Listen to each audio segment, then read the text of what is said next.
AI가 산업구조 전환에 미치는 영향 및 글로벌 동향입니다. 두 분의 발제 이후 두 분의 패널을 모시고 패널 토론을 진행할 텐데요. 첫 번째 발제로 OECD 디렉터 제라드 시안님을 모시고 발표를 나눠보겠습니다. From Innovation to Impact, Accelerating AI Adoption 이란 제목으로 발표해 주시겠습니다. Mr. Gerard Xian, please come to the stage. 큰 박수로 맞이해 주시기 바랍니다. Very good. Good afternoon, 여러분 and welcome. It's my 안녕하십니까? great pleasure to 오늘 이 자리에 오게 되어서 매우 기쁘게 생각합니다. 이렇게 디지털 이코노미 포럼에서 우선 제가 기획재정부에서 저를 초대해 주신 점 깊은 감사를 드립니다. 이렇게 굉장히 훌륭한 그 회의에 또 저를 산업연구원에서 초대를 해주셔서 AI에 대해서 말씀을 드리게 되었습니다. 저는 주로 AI의 적용 사례 그리고 특히 산업별로 중소기업을 좀 중점적으로 말을 하도록 하겠습니다. 이것이 이제 점점 OECD에서 많이 관심을 갖고 하고 있는 업무이기 때문입니다. 그래서 오늘 아침에 몇 가지 이제 연사분들께서 AI 기술이라든가 이런 것들 어떻게 진화하고 있는지를 중점적으로 말씀을 해주셨는데요. 저는 좀 생산성 측면에서 경제와 사회적인 이점, 우리가 어떻게 이 AI를 어떻게 산업 전반에 잘 적용할 수 있을지, 그리고 비즈니스와 각 기관에서 어떻게 활용할 수 있을지에 대해서 주로 말씀을 드리겠습니다. OECD에서는 이런 AI의 적용 사례에 대한 다양한 산업에서의 정보를 취합하고 있습니다. 디지털 기술이 라고 하는 설문을 통해서 몇 가지 결과를 도출해내서 오늘 이제 저희가 보고서가 있는데요. 2024년 보고서를 기준으로 오늘 말씀을 드리게 되었습니다. 그래서 몇 가지 시사점을 보면서 정부 정책을 어떻게 가져가면 좋을지, AI를 적용할 때 어떤 특정한 점을 주의해야 할지, 특히 중소기업의 어떤 이점과 문제점을 가져다 줄지에 대해서 말씀드리겠습니다. 그럼 우선 우리가 어디에 와 있는지 현황에 대해서 말씀을 드리겠습니다. 38개 OECD 국가들 그리고 EU 국가들을 중점적으로 저희가 설문을 해봤습니다. AI가 굉장히 부상을 하고 있죠. 2023년과 2024년에 특히 두드러졌습니다. 이 슬라이드를 보시면은요. 최소한 10명 이상의 그 직원들이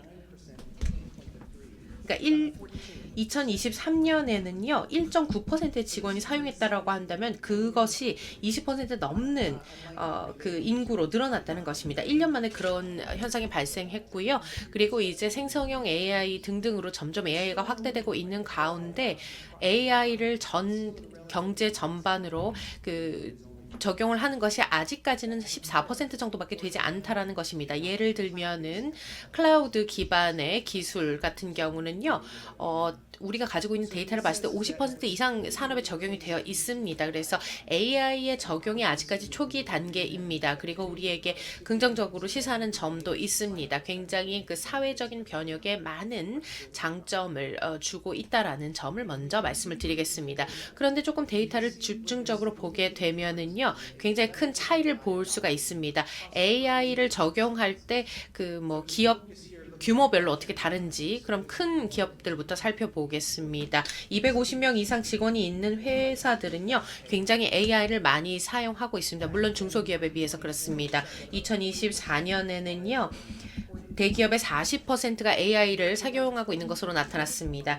그리고 중견기업 같은 경우는요 50명에서 100명 정도 직원을 가진 곳은요 20%고요. 그리고 중소기업 같은 경우는요 AI 사용률이 12%밖에 되지 않았습니다. 그래서 이런 차이점을 봤을 때 그런 중소기업이 여전히 AI를 사용하는데 진입장벽이 높다는 것을 알 수가 있습니다. 그 부분 차후에 자세히 말씀을 드리겠지만 한국의 한번 위치를 보도록 하겠습니다. 여기에 보면은요 왼쪽 차트 쪽 기업과 비교를 해봤을 때 AI의 활용이 기업 규모에 따라서 아주 차이가 크다는 것입니다. 그래서 전반적으로 30% 정도로 보는데요. 그 말인즉슨 이 AI를 적용함에 있어서 중견 기업은요 28%밖에 되지 않았습니다. 평균보다 낮죠. 그래서 OECD를 전반적으로 봤을 때 특히 중견 기업에서의 AI 사용이 보면은요 우리가 그래도 이것이 다른 OECD보다는 평균적으로 높기 때문에 다른 OECD 회원국이 이 한국의 사례를 더 많이 배울 수 있을 것이라고 생각합니다. 그리고 아마 또 그 공유할 만한 내용이라면은요 이 AI 적용의 패턴이 산업별로 굉장히 다르다는 것입니다. 그래서 보면은 2024년에는요 ICT 분야를 보면은요 뭐 정보통신 기술 분야이죠. 여기가 전반적으로 선도를 하고 있습니다. 거의 45%가 넘는 ICT 기업들이 AI를 적용하고 있습니다. 그리고 그 다음으로는요 전문 과학 영역입니다. 4% 정도가 됩니다. 그리고 굉장히 다이나믹하게 역동적으로 특히 한국 경제를 주도하는 그런 산업들이 되겠습니다. 그런데 이제 조금 기초적인 예를 들어서 건설이라든가 식품 산업이라든가 이런 경우는 7에서 8% 정도가 됩니다. 그런데 그 중간쯤을 보시면은요 좀 흥미로운 부분이요 제조 분야에서 여러분이 이제 AI 적용을 보시게 될 텐데요 12% 정도가 되겠습니다. 이것은 이제 그 1년 전보다 50% 상승한 그런 수치가 되겠습니다. 그래서 이런 점을 고려했을 때 우리가 정부 정책을 조정하면서 어떤 산업에서 좀 더 역동적으로 AI를 사용하는지에 대해서 고민해 볼 필요가 있습니다. 그럼 이제 질문을 스스로에게 해봐야 되겠습니다. AI하고 생산성은 어떤 관련성이 있을까요? OECD 직원들이 항상 이제 그 거시경제 측면에서 생각을 하고요. 또 분석을 해본 바가 있습니다. 그래서 이제 어떤 전반적으로 0.2에서 1.5% 사이의 노동 생산성 증가폭에서 인공지능이 기여를 하는 것으로 나타났습니다. 그리고 이게 좀 작아 보일 수는 있겠지만은요, 이게 굉장히 급격하게 매년 그 경제 성장을 주도하면서 폭이 높아지고 있습니다. 그런데 이 AI의 생산성을 보자면 이게 뭐 자동으로 그렇게 오는 게 아닙니다. AI를 적용한다고 생산성이 자동적으로 높아지는 것은 아닙니다. 그래서 이 역동성을 이해하고 그리고 어떤 걸 공헌할 수 있을지를 잘 살펴볼 필요가 있습니다. AI 적용과 생산성의 상관관계, 이것이 상호 보완적이라는 것을 잘 살펴볼 필요가 있습니다. 그래서 인공지능을 도입한 기업들은요, 도입하지 않은 그런 비슷한 기업들보다 생산성이 8%에서 31% 더 높은 경향이 있습니다. 그리고 여기서 봤을 때 이제 그 인과관계에 대한 규명이 좀 필요할 것입니다. 그래서 그 생산성이 높은 탑 기업들 같은 경우는요, AI를 더 잘 활용하는 것으로 나타났습니다. 왜냐하면은 이제 이렇게 그 상호 보완적인 자산을 잘 활용할 수 있다는 뜻이기도 하기 때문입니다. 그래서 이런 상호 보완적인 자산이라는 것은 생산성 향상과 그런 가지고 있는 기존의 노동력을 그 트레이닝하는데 핵심적인 역할을 한다고 볼 수 있겠습니다. 그래서 이게 단순히 기업의 전제 조건이 될 뿐만 아니라 만약에 우리가 어떤 생산성을 조금 더 높이고자 할 때 반드시 AI에 대한 활용을 고려해봐야 된다는 뜻도 됩니다. 그래서 산업 전반적으로 AI가 들어왔을 때 우리가 고민해야 되는 것은요, 우리가 투자할 만한 능력이 있는지, 그리고 얼마큼을 투자할 수 있는지, 만약에 그게 안 된다라고 한다면은 생산성의 격차가 생길 수가 있습니다. 그래서 선도 기업과 후발 기업 간의 생산성 격차의 확대 위험이 있을 수가 있습니다. 그러다 보면은 좀 더 격차가 커지면서 사회 전반적으로 격차가 벌어질 수가 있습니다. 그래서 이러한 부분들이 그 기저에 깔려 있는 그런 도전 과제들이고요. 그럼 이제 AI의 그런 확산에 대해서 조금 더 자세히 말씀을 드리겠습니다. OECD에서는요, 4개의 핵심 촉진 요소를 인공지능 혁신과 확산에서 보고 있습니다. 첫 번째는 연결성입니다. 당연히 초스피드 인터넷이 중요하겠죠. 그리고 저희가 AI 인공지능 기반의 인력이라고 또 보는 부분이 있는데요. 예를 들면 데이터에 대한 접근성, 그리고 알고리즘, 그리고 컴퓨팅 자원의 가용성, 이런 것들을 아침에 많이 이야기를 나누었죠. 그 다음에 AI 스킬이 되겠습니다. 많은 중소기업들이 이 부분에 있어서 많은 자원을 집중하면서 스킬을 키워나가려고 하고 있습니다. 그리고 정책 프레임워크와 관련해서는요, 우리가 이네이블러가 필요합니다. 그래서 한쪽에서는 직접적으로 기업의 생산성을 높이려고 노력을 할 것입니다. 이 AI를 활용해서요. 그리고 가지고 있는 자원과 자산을 가지고 데이터에 대한 접근성을 높이려고 하겠지만 또 한편으로는 이렇게 AI를 위한 그런 어떤 역량을 넓히기 위해서 재정 확보가 중요하다고 보겠습니다. 그래서 이번에는 각각의 이 네 가지 핵심 이네이블러를 좀 자세히 말씀을 드려보도록 하겠습니다. 그래서 AI의 적용을 독려할 때 무엇이 필요할지 알아보도록 하겠습니다. 연결성과 관련해서는요, 국가들이 이렇게 그 초고속 인터넷을 깔고 그럴 만한 능력이 되는지와 관련된 내용이 있습니다. 그래서 어떤 기업들이 클라우드에 접근을 할 수 있는지, 그리고 원하는 데이터를 얻을 수 있는지, 그리고 그 데이터를 얻을 수 있는 도구들을 이제 가져갈 수 있는지, 이것으로 생산성 향상을 연결시킬 수 있는지. 그래서 왼쪽을 한번 보시면요, OECD 국가들이 어떤 격차가 그렇게 크게 낮지 않습니다. 그래서 거의 다양한 국가, OECD 국가에서는요, 한 30% 정도의 갭은 있지만요, 대부분 고속 광대역 도입률의 어떤 차이가 다 나라마다 비슷합니다. 한국에 보면은요, 거의 90% 이상의 인터넷 보급률, 그리고 칠레는 70%, 그리고 OECD 국가들은 대체로 70% 이상을 가지고 있습니다. 그런데 이와 동시에 차이점에 대해서 생각을 해봐야 되겠습니다. 그래서 대기업과 중소기업, 그러니까 국가들은 다 비슷하지만 대기업과 중소기업들이 어떤 차이가 계속해서 나타나고 있고, 이것이 한 25%포인트 정도가 된다라는 것입니다. 특히 이제 중소기업이 광대역 브로드밴드를 도입하면서 AI를 도입하는 것이 대기업에 비해서 뒤처진다는 것을 알 수가 있습니다. 그래서 또한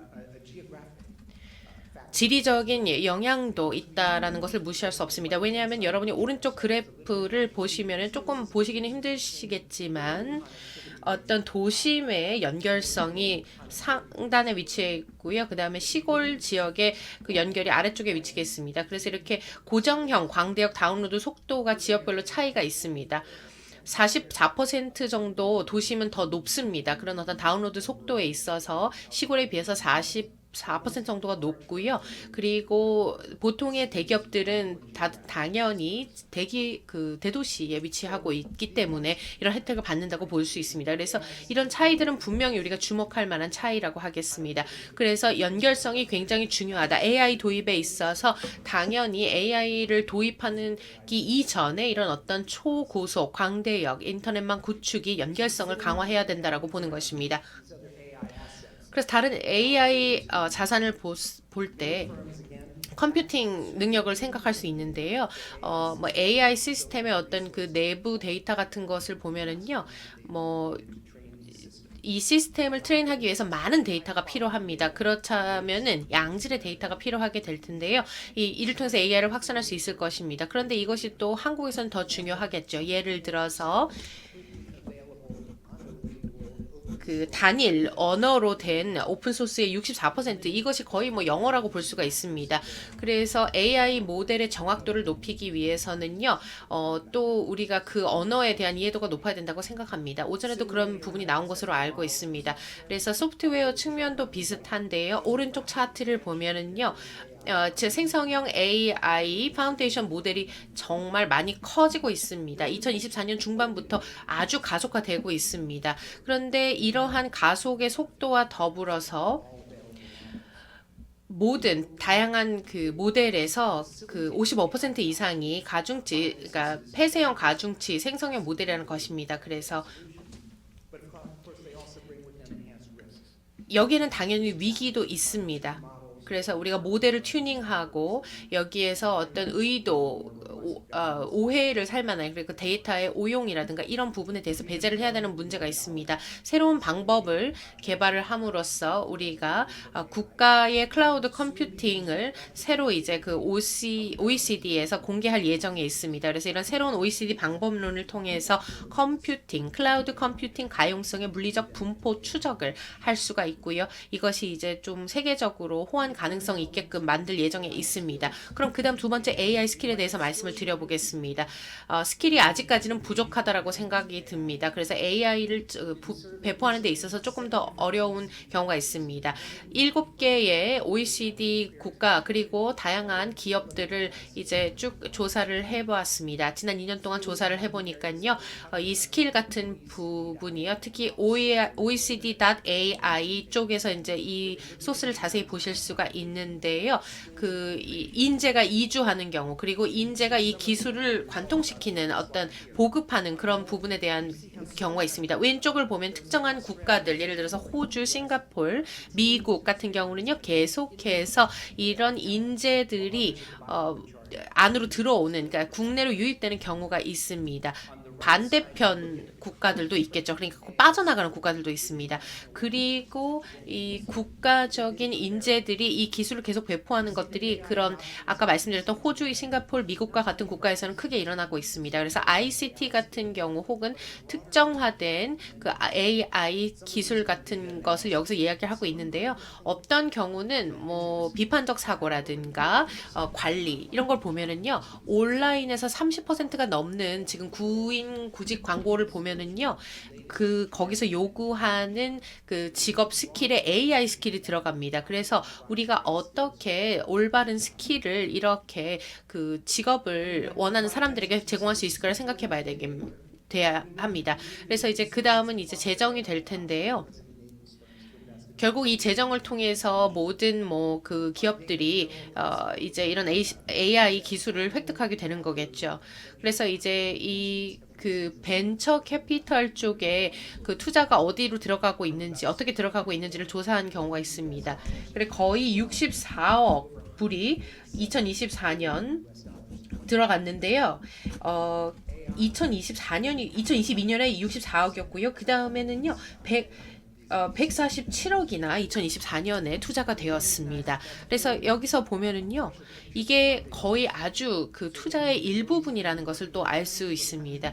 그래서 몇몇 그런 국가들과 함께 방법론을 함께 우리가 그 고안을 해서 AI의 공적인 사용에 대해서 조금 계속해서 연구를 하고 있습니다. 미국 같은 경우는요, 아주 크게 거의 유럽 같은 경우는 900유로를 2023년에 투자를 하고 있고요. 그게 거의 3배 이상 1년 동안 성장을 한 그런 그 사이즈입니다. 그래서 밑에 하단을 보면은요. 아주 큰 투자의 격차를 볼 수가 있습니다. 데이터 리소스라든가 클라우드 기반의 AI 모델이라든가 이런 쪽에서 좀 투자의 격차가 있습니다. 그리고 우리가 어떤 재정을 도구로 삼아서 특히 중견 기업에서의 그 AI에 대한 적용 사례를 조금 높여 나갈 수 있지 않을까라는 기대를 갖고 있습니다. 그래서 제 발표를 마무리를 하면서 이렇게 그 정부가 이런 어떤 효과를 가져갈 수 있을지에 대해서 정책 변화를 통해서 어떤 효과를 걷어갈 수 있을지에 대해서 말씀을 드리겠습니다. 그래서 이제 기업은 지금 어떻게 보면 조금 이렇게 각각이 독립적이라고 볼 수가 있습니다. 그런데 기업 간 연결성을 구축하는 것이 바로 AI의 도입이라고 하겠습니다. 그래서 이런 매핑을 통해서 구매자와 공급자 관계를 매핑할 수 있습니다. 대규모로 할 수 있습니다.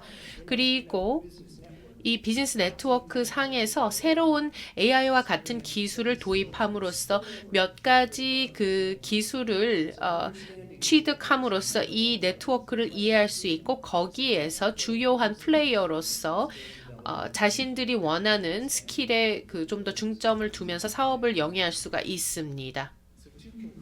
그래서 이거를 마무리를 하면서요. 제가 몇 가지 증거가 될 만한 자료들을 보여드렸는데요. 계속해서 AI가 가속화되고 있으면서 각 국가들에서 사용하는 어떤 그런 기술의 수준이라든가 이런 것이 다 각기 상이하기 때문에 조금 더 AI 확산을 노력을 하면서 어떤 그런 불균형 부분에 있어서 연결성이라든가 디지털 자산이라든가 기술이라든가 접근성이라든가 이런 부분을 전반적으로 향상시킬 필요가 있을 것이라고 생각합니다. 그렇게 해야지 진정한 생산성 향상 등을 위한 어떤 AI의 적절한 사용이 가능할 것이라고 생각합니다. 이렇게 여러분께 자료를 공유할 수 있게 되어서 감사했습니다. 그리고 추후에 또 많은 대화 나누도록 하겠습니다. 감사합니다. Insightful presentation for 네, 훌륭한 발표 감사드립니다. 자리로 들어가 주시면 감사하겠습니다. 다시 한번 큰 박수 부탁드립니다. 제라드 시한님이었습니다. 자, 두 번째 발제로 엔비디아의 시니어 엔지니어 밍승정님께서 온라인으로 발표해 주시겠습니다. Physical AI for Healthcare Overview of Isaac for Healthcare 14H라는 주제입니다. 여러분 큰 박수를 부탁드립니다. 맹신전님 안녕하십니까? 예, 감사합니다. 저는 시니어 소프트 엔지니어로 지금 로보틱스 팀에서 엔비디아에서 근무를 하고 있습니다. 오늘 의료 분야를 위한 물리적 인공지능에 대해서 말씀을 드릴 텐데요. 저희가 이제 그 아이작이라는 그 로봇을 지금 개발하고 있는데 그 부분에 대해서 말씀을 드리겠습니다. 먼저 물리적 인공지능이 무엇인지 말씀을 드리겠습니다. 패턴이나 텍스트라든가 이런 것들을 인식하고 여기에서 추론을 향상시켜 나가는 것이 물리적 인공지능이겠습니다. 그래서 여러분이 이제 클릭을 해서 어떤 것을 하는 것보다는요, 뭐든 물어보거나 시키는 대로 하겠다라는 그런 이제 큰 전제를 두고 여기서 물리적인 태스크를 하는 것입니다. 그리고 나서 세 가지 토큰이 있을 텐데요. 첫 번째는 이미지 토큰입니다. 이미지 토큰. 그리고 텍스트 토큰 같은 경우는요, 태스크의 이해도를 높이는 것이고요. 그 다음에 액션 토큰이 있겠습니다. 그래서 이 세 가지를 조금 더 효율적으로 이용을 해서 로버트가 병원에서 근무를 하면서 의료진의 어떤 능력을 향상시키고 환자의 아웃컴을 좋게 만드는 것입니다. 이게 뭐 단순히 하나의 앱이라든지 하나의 기계가 아닙니다. 이건 스택 개념입니다. 모든 것이 다 통합이 되어야 됩니다. 그래서 이 통합 속에서 우리가 조금 더 빠르게 그 업무를 추진할 수 있습니다. 그래서 조금 더 자세한 그 디테일한 그 데모를 통해서 저희가 아주 수천 개의 시나리오를 추출해낼 수 있었습니다. 그렇게 해서 더 나은 모델을 통해서 더 나은 로봇을 선보이고 있습니다. 엔비디아에서는 세 개의 컴퓨터를 구축한 바 있습니다. 첫 번째는 DGX이고요. 이게 이제 어떻게 보면 트레이닝을 맡고 있습니다. 그래서 수백 개의 그 데모를 할 수 있습니다. 그래서 로봇의 트레이닝을 맡고 있고요. 두 번째는 옴니버스인데요. 이 옴니버스는 디지털화를 통해서 이것이 이제 아이작 그 로봇의 어떤 동기화를 돕는데요. 조금 더 정확한 데모를 하는데 도움을 줍니다. 세 번째는요. 제슨 AGX입니다. 이미 그런 어떤 그 로봇의 실시간 인지도를 지금 돕고 있습니다. 이 세 가지 컴퓨터의 루핑을 통해서 데이터 트레이닝과 검증과 배포를 하고 있습니다. 여기서 하이라이트는 이제 이거 세 개를 잘 연계한다는 것입니다. 그래서 고객이 모든 그 다루기 까다로운 그런 태스크를 로봇으로 할 때 이것을 이제 어떤 그 컴플라이언스와 업데이트를 잘 지켜가면서 이 로봇을 운영을 하는 것입니다. 그래서 좋은 로봇이라면은요, 좋은 데이터가 필요할 것입니다. 그리고 많은 데이터가 필요할 것입니다. 그러면서도 다양한 어떤 법을 준수해야 되는 상황입니다. 첫 번째, 인터넷 스킬의 그런 어떤 트레이닝을 통해서 조금 더 넓은 범위의 지식을 습득할 수 있습니다. 그리고 인간 데모를 거쳐야 됩니다. 그리고 이제 테스트를 굉장히 인텐스하고 정확하게 해야 됩니다. 그리고 이 포스처, 제스처를 인간의 그 활동과 거의 유사하게 맞추고, 그리고 네 번째 그 합성 데이터를 통해서 그 물리학적 시뮬레이션을 할 수 있고, 이것을 통해서 수천 개의 시나리오를 학습시키고 그것을 환자에게 도입시키는 그런 어떤 로봇 작동에 도움을 줄 수 있어야 됩니다. 그래서 엔비디아의 아이색은 엔드-투-엔드 로봇 모델입니다. 첫 번째 오픈 로봇 파운데이션 모델입니다. 그리고 두 번째 시뮬레이션 프레임워크 기반입니다. 그리고 모션 플랜과 다양한 기술이 탑재되어 있고요. 그리고 세 번째는 데이터 생성과 처리 파이프라인에 도움을 주면서 아주 가치가 높은 데이터셋을 학습할 수 있는 로봇이라고 하겠습니다. 로봇이라는 것은 결국 데모에서 시뮬레이션에서 탄생을 하게 됩니다. 그래서 여기서 중요한 아이디어는요, 이렇게 헬스케어에서 환자의 부작용이 언제든지 발생할 수 있기 때문에 로봇이 시뮬레이션을 통해서 그런 부작용에 대응과 응대를 할 수 있어야 된다는 것입니다.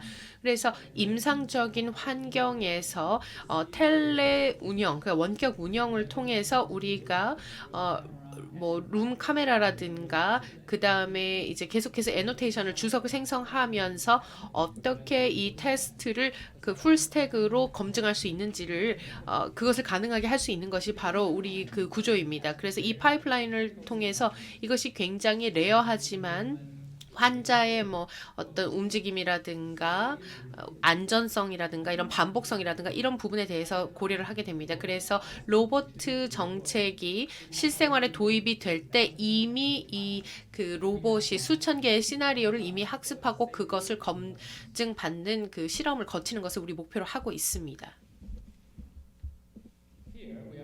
여기에서 보여드리는 것은요, 세 가지 컴퓨터 솔루션인데요. 의료 로봇을 위해 필요한 솔루션입니다. 두 가지 기둥이 있습니다. 첫 번째는 우리 디지털 트윈이고요. 이것을 통해서 로봇 학습 환경을 구축할 수 있습니다.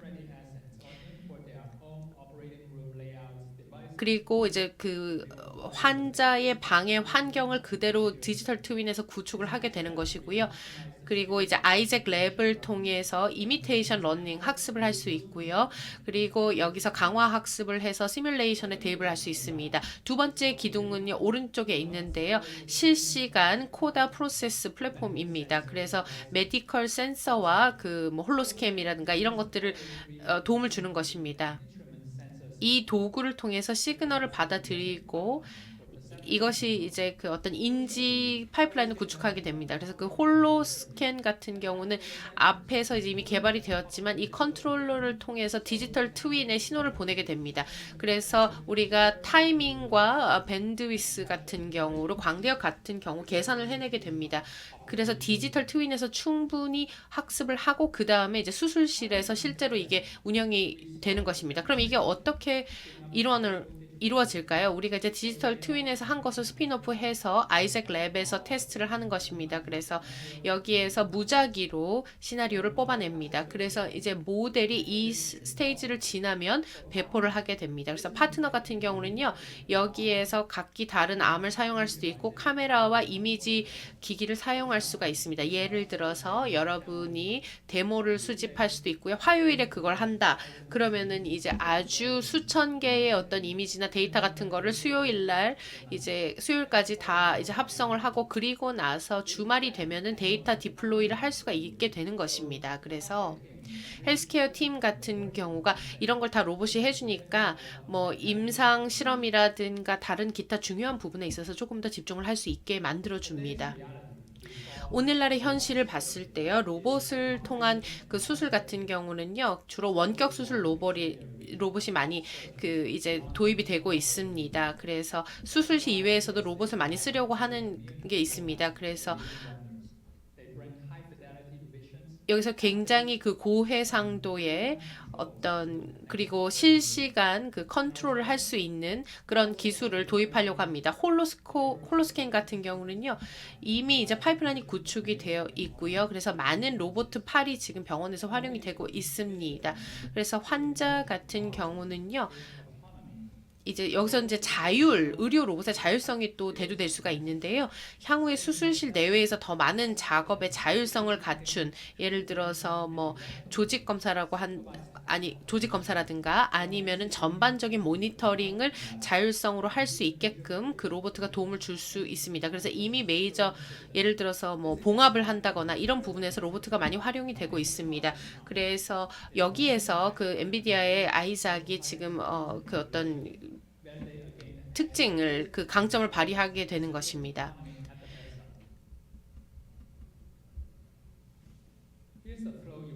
여기서 플로우를 한번 보시면요, 로봇가 이제 스택을 가져와서 이제 옴니버스를 통해서 디지털 트윈에다가 그 어떤 정보를 공유합니다. 그래서 여기서 그 합성 익스텐션을 통해서 어떤 그 시나리오를 도출해냅니다. 그리고 이걸 실시간으로 관리를 합니다. 그리고 헬스케어 로봇학에서 이제 이 주어진 업무를 마치고요. 그리고 이것을 시뮬레이션을 끝나면은 이것을 학습을 해서 로보트에 업데이트를 하게 됩니다. 그리고 다음은요. 그 각각의 파이프라인 스텝에 대해서 설명을 드리겠습니다. 조금 디테일이 많지만 일단 최대한 말씀드려 보겠습니다. 첫 번째 1단계는 원격 조작 데이터 수집입니다. 모든 것은요. 이제 전문가로부터 시작이 됩니다. 그래서 인간의 데모를 로봇가 캡처를 하는 겁니다. 그래서 실제 로봇과 시뮬레이션 트윈이 같이 이것을 학습을 합니다. 그래서 뭐 손과 몸의 그 모션을 학습을 합니다. 여기서 두 가지를 생각할 수 있는데요. 첫 번째는요. 로봇에게 이 모션 뒤에 숨겨진 내용에 대한 이제 학습을 시키고요. 그리고 여기서 조기에 어떤 실수가 발견된다 그러면은 이 부분에 대해서 조금 모호한 부분에 있어서 조금 더 타겟을 해서 데모를 해서 이 로봇가 조금 더 환자에게 필요한 부분에 대해서 학습을 하게 됩니다. 그리고 나서 몇몇 전문가 소수의 인간 시연에서 수천 번의 시뮬레이션으로 옮겨가게 됩니다. 그래서 인간이 정확한 액션을 했을 때 그 씬을 다양하게 베리에이션을 한 다음에 이것을 튜닝을 하게 됩니다. 그래서 각기 다른 텍스처라든가 다른 포즈라든가 이런 것을 모두 이제 수집을 하게 됩니다. 그리고 이것을 가지고 수천 번의 시뮬레이션을 합니다. 예를 들어서 룸 카메라와 페어를 한 후에 이 모델이 어떻게 캘리브레이션을 하는지에 대해서 배울 수 있게 됩니다. 그리고 이것을 통해서 실제적인 전환, 예를 들어서 초음파 검사라든가 이런 것을 보면은요, 글로벌 차원에서 그리고 현지 차원에서 준수해야 되는 다양한 규칙들이 많은데요. 이런 걸 배울 수 있게 되고요. 조금 더 컨디션을 이제 주고 거기에 대해서 시뮬레이션을 하게 됩니다. 그리고 나서 저희가 이제 파운데이션 모델로 그루트를 이제 개발을 했는데요. 이 그루트 같은 경우는요. 범용 지능을 갖춘 뇌를 만들어내는데 이때 수천 개의 데모를 학습하게 되어 있습니다. 그래서 특정한 그 스킬을 데모를 통해서 학습을 하게 됩니다. 그래서 최근에는요. 그 수술실에서 중요한 부분에 있어서 메모리 프린트라든가 실시간 인프린트 같은 부분에 대해서 좀 학습을 시키려고 합니다. 그래서 정확도는 조금 떨어지더라도 이 부분에 대해서 좀 초점을 맞추려고 하고요. 그렇게 해서 로봇의 정책에서도 좀 어떤 업데이트된 변화가 있을 수가 있습니다. 그리고 환자를 만지기 전에 그 루프 테스트를 하게 됩니다. 그래서 수천 개의 랜덤화된 시나리오를 통해서 뭐 조직의 움직임이라든가 이런 부분에 대해서 계속해서 소프트웨어 인더 루프를 통해서 이제 시뮬레이션을 하게 됩니다. 그래서 여기 보면은요. 예전에는 통합의 문제가 있었습니다. 그래서 계속해서 반복되는 품질과 안전에 대한 그 데모가 필요했었습니다.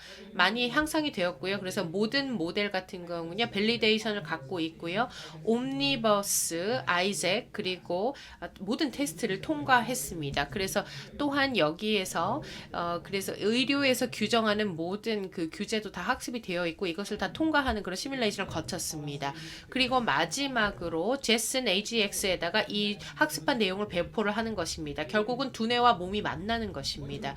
그럼 여기서 우리가 소프트웨어 인더 루프에서 무엇을 배웠냐? 이게 이제 결국은 병원의 수술실에서 아이작을 조금 더 현실적으로 임상적으로 사용할 수 있게 되는 단계가 되는 겁니다. 그래서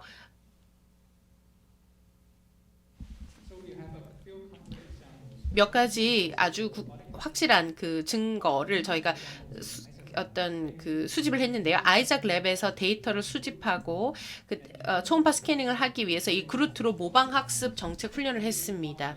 그래서 이것을 통해서 초음파에 대한 자동화를 할 수 있었고요. 이 워크플로우가 앞서서 말씀드린 것처럼 저희가 전체 그 워크플로우가 이제 인증이 되었고요. 그래서 의학 로봇 팀에서도 이제 검증이 되어서 실제 이제 도입이 될 만한 단계까지 이르게 되었습니다. 여기 그 코스모 트랜스포 1이라는 것을 사용했고 그리고 또 그루트를 사용했고요. PI 제로 모두에서 우리가 어떤 정책의 정확도를 향상시킬 수 있었습니다. 그리고 여기서 계속해서 그 로봇 팔이 환경이 바뀌더라도 계속해서 이 지금 다른 각기 비디오에서 보면은 그 역할을 하고 있습니다. 그래서 룸의 그런 카메라를 통해서 이 로봇가 포스처에 대한 이해도를 높일 수가 있고요. 그리고 또 실제적으로 이것을 해보니까 놀라운 부분도 있었습니다. 이렇게 새로운 클리닉에서 이런 걸 도입을 할 때 이미 정책이 이렇게 백그라운드 예를 들어서 뭐 라이팅이라든가 조도라든가 이런 것 때문에 그 로봇의 그 움직임이 달라질 수도 있고 뭐 소음 때문에도 영향을 받을 수 있다라는 것을 배우게 되면서 새로운 정책의 업데이트가 있게 되었습니다. 그리고 이렇게 뭐 무작위 포지션 50개를 얻을 수 있었고요. 그리고 확인되지 않은 그런 세계 자산에 대해서 평균 성공률을 통해서 테스트 결과값을 도출할 수 있었습니다. 여기서 중요한 뭐 지오메트리나 시그널 같은 부분에 있어서 이렇게 테스트를 할 때 임상적으로 유의미한 정보를 도출할 수 있었습니다. 그럼 이번에는 원격 수술 워크플로우에 대해서 말씀을 드리겠습니다. 원격 수술에 있을 때도 이제 그 아이잭이 사용이 되는데요.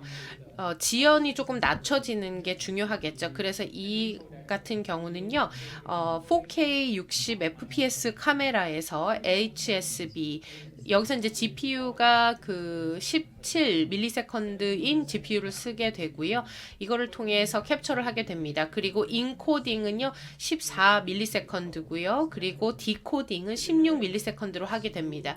그래서 이를 통해서 아주 부드러운 4K 이미지를 얻을 수가 있습니다. 실제 로봇 셋업에서 그 아이잭 디지털 트윈을 사용해서 이게 지금 실제적으로 현실적인 데이터를 도출할 수 있다는 결과값을 얻을 수 있었습니다. 그래서 이제 이것을 수요로 갖고 있는 그런 수술실에서 많이 사용을 할 수 있다라는 것을 확인했습니다. 그리고 이제 저희 플랫폼에서는요, 그 소암이라고 하는 그 초보자용에 대한 워크플로우도 지금 준비를 하고 있습니다. 그래서 오늘날 많은 그런 로봇을 사용하는 초보자들에게 두 가지 패키징을 줄 수 있는데요.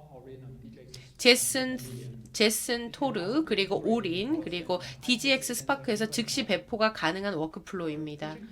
그리고 뭐 교육을 하는 병원이라든가 R&D 기관이라든가 이런 부분에서 여러분이 다양한 그 데모를 할 수 있고요. 그리고 아주 최신 벤치마킹을 할 수 있고요. 그러면서도 점진적으로 그 홀로스캔 플랫폼에 이것을 통합시킬 수가 있습니다.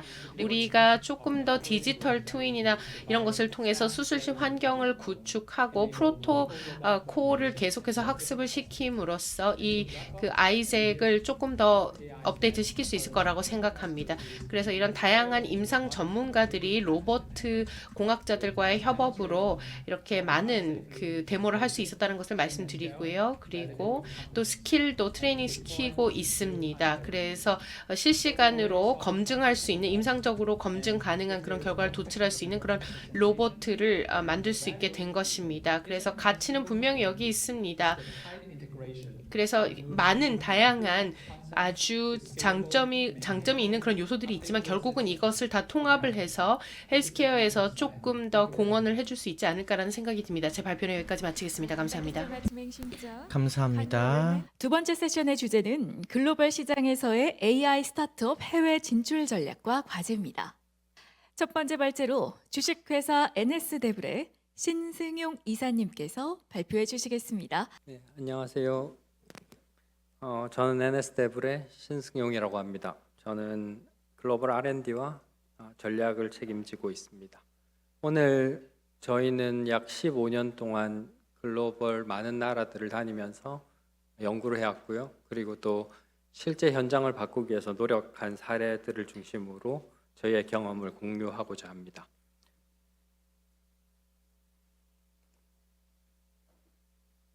회사 이름이 좀 독특하죠.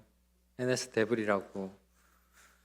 한번 들으면 잘 잊지 않는 이름을 16년 전에 찾다가 이런 걸 찾게 되었습니다. 실제로 내용은 좋습니다.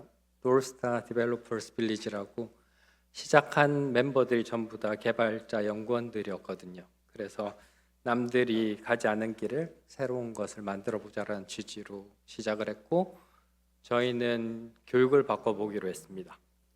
그 중에서 어떻게 하면 우리의 시도를 다들 귀 기울이게 할 수 있을까를 고민을 많이 했고요. 그 속에서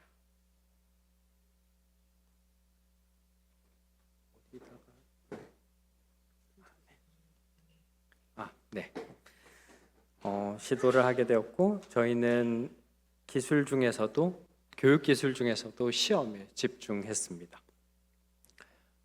보시는 것처럼 글로벌 교육의 디지털 전환이라는 주제는 너무나 다 잘 알고 계실 거고요.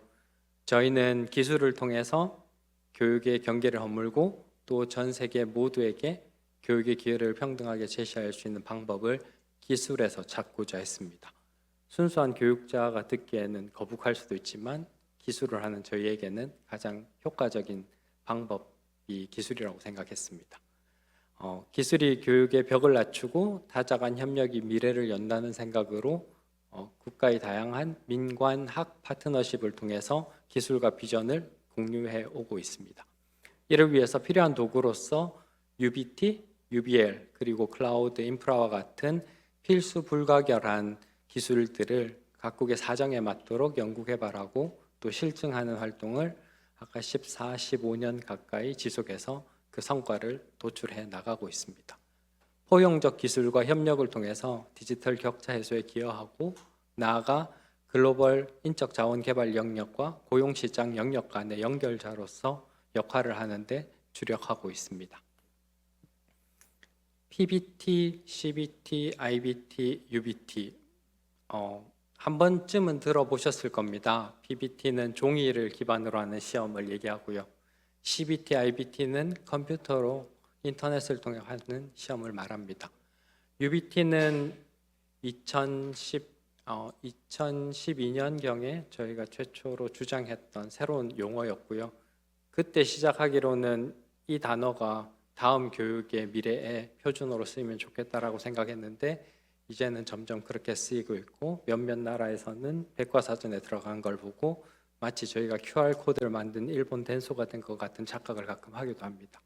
교육계에서는 그래도 UBT는 점점 표준화돼서 알려지고 있습니다. 그리고 기술을 바탕으로 했기 때문에 어떤 영역에서의 기술의 전환이 더 교육 현장을 변화시키는 데 필요할까를 고민을 했습니다. 2017년에 AI 인공지능 감독관을 처음 만들었고요. 주목받지 못했습니다.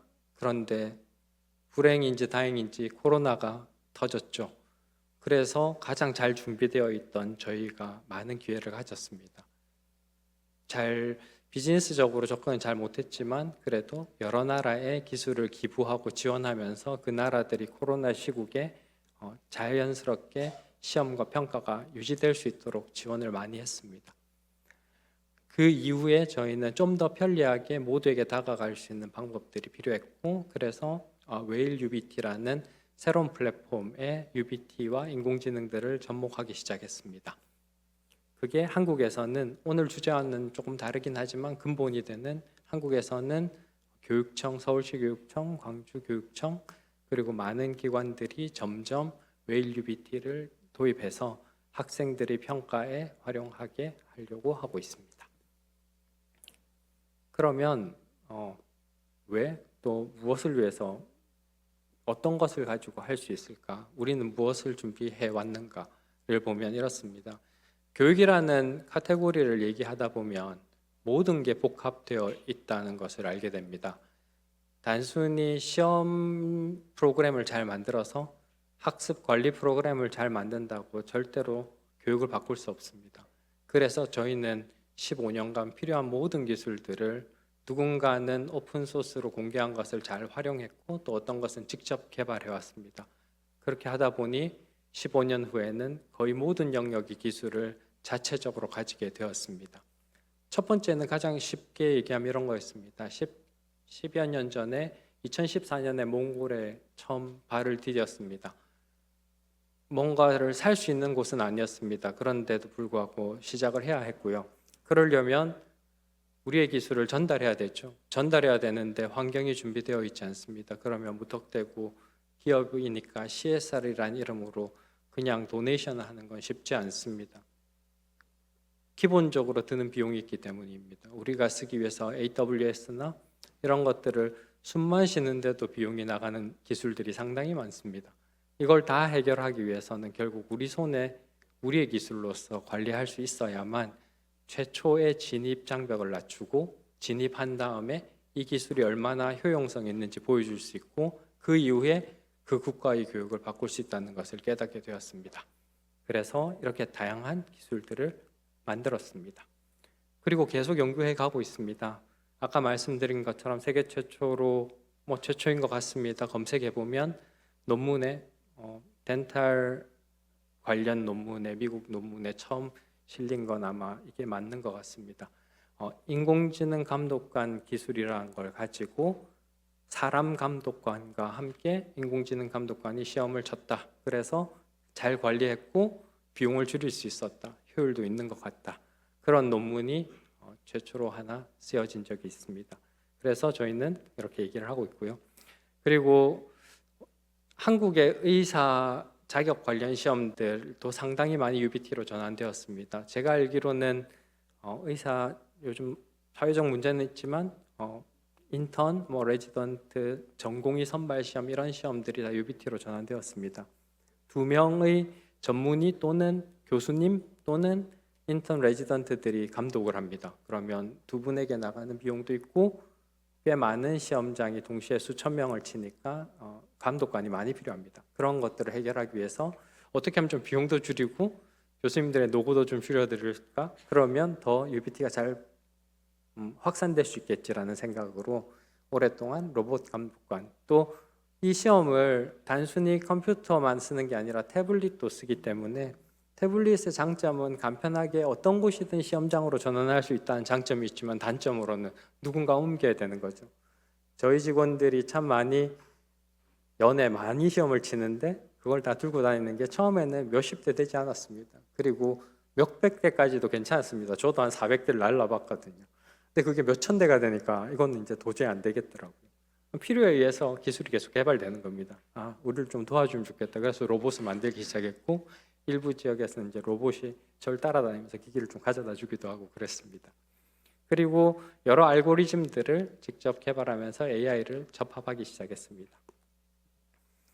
그렇게 해서 대한민국에 많은 시험들이 존재하는데 그 중에서 해외로 나갈 수 있는 시험들을 몇 가지를 선택했습니다. 물론 해외에서 직접 그 즉시 저희 기술을 도입해서 다른 나라에서 쓰고 있는 그 나라의 시험들도 있고요. 어떻게 하면 한국인으로서 한국 정부와 손을 잡고 또는 표준을 통해서 해외에 진출할 때 도움이 될까를 고민도 했습니다.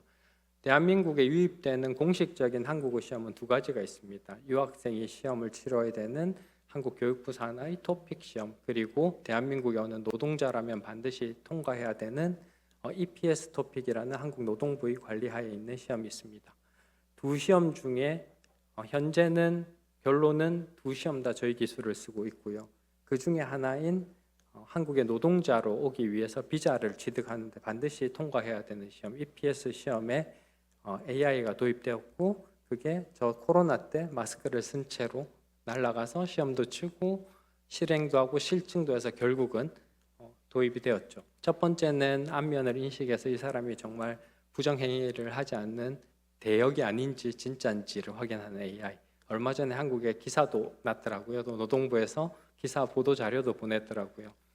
어떤 시험 경우에는 다른 사람들이 와서 시험을 치다가 경찰이 출동하는 경우도 있는데 EPS 시험은 그런 것들을 해결해 왔다. 그리고 두 번째는 시험 치는 동안 저렇게 많은 사람들이 시험을 칩니다. 매년 40만에서 50만 정도의 시험을 치르고 있는데요. 전 세계 17개국에서요. 감독관을 다 투입하는 것이 쉽지 않다는 것은 모두 아실 겁니다. 그래서 AI 감독관의 도움이 굉장히 편리합니다. 또한 이런 AI들이 도입된 시험들 그리고 그 밑바탕에 깔린 시험 기술들은 저런 일들을 해결해야 됩니다. 얼마 전에 캄보디아 시험장에서 시험을 치다가 전원이 3번 나갔습니다. 자격 시험이었습니다. 그러면 큰일 나겠죠. 그런데 UBT는 배터리로 동작하는 기기들을 같이 쓰는 경우도 있기 때문에 전혀 문제없이 시험을 치를 수 있었습니다. 그렇지 않은 컴퓨터나 다른 시험들은 중단되고 다시 시험을 치르고 그런데 수십만 명이 밀려 있는 상황에서 쉽지 않은 일들을 해왔습니다. 그걸 해결할 수 있는 기술들을 만들어서 실증해왔고요. 이게 전체의 시험 구조입니다. 시험을 접수하는 것부터 맨 마지막에 증명서를 받는 것까지 이것을 보통 저희는 시험의 전 주기라고 하고요. 시험의 전 주기의 한 부분을 커버하는 기술로는 교육을 바꿀 수 없습니다. 시험 하나만 해도 이 정도입니다. 얼마나 많은 프로세스들이 전체 교육이라는 이름 하에 묶여 있는지 상상도 못 하실 겁니다. 그 많은 것들을 커버하기 기술을 근본적으로 만들어 왔다는 걸 말씀드리는 거고요. 그래서 국내에서는 초중고의 시험 영역, 그리고 외국인들이 보는 한국어 시험들, 그리고 아까 보건의료 시험들이 전환되면서 국내의 보건의료 대학들, 의대나 간호대 이런 대학들, 그리고 전문인력 자격시험, 변호사 모의시험이라든가, 그리고 국회의 공무원 채용 시험에도 적용이 확대되고 있습니다. 한국에서는 이런 전략을 써왔고요. 이건 이제 현장에서 시험 치는 모습입니다. 어떻게 하면 그러면 이런 기술을 오랫동안 연구 개발했다고 하고 어떻게 어떤 방식으로 해외에 진짜 적용을 해왔는지를 보여드리는 겁니다. 첫 번째 전략은